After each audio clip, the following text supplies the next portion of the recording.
Now, if Mr Assange wins the appeal and is released from custody, he'll stay with journalist Vaughan Smith. Mr Smith is the owner of London's Frontline Club, a group that promotes independent journalism. Europe correspondent Emma Alberici spoke to him.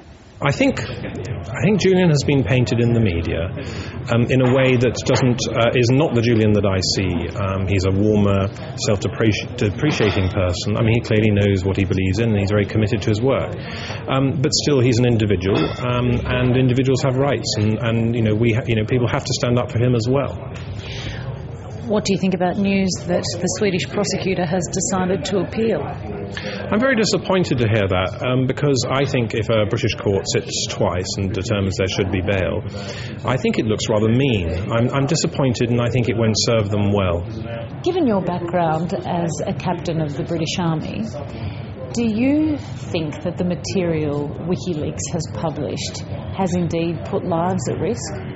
Well, I haven't been, my old rank in the British Army hasn't been used for a long time. I'm quite surprised to hear that, but anyway, there we go. But you were a former captain. I was a former captain of the British Army. That was 25 years ago. But anyway, I've travelled and seen a lot since as a journalist.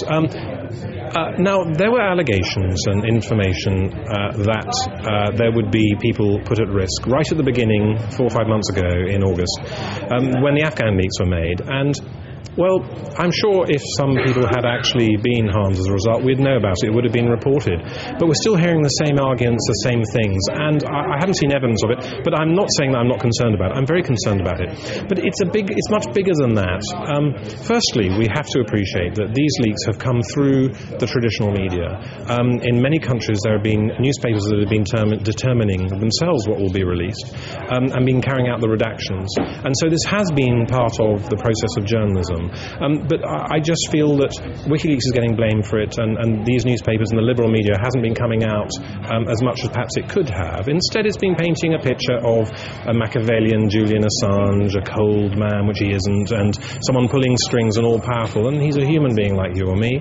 And sometimes we have to stand up for people. I really genuinely believe we will all be, if we have the opportunity to stand up for what we believe in, we must do so.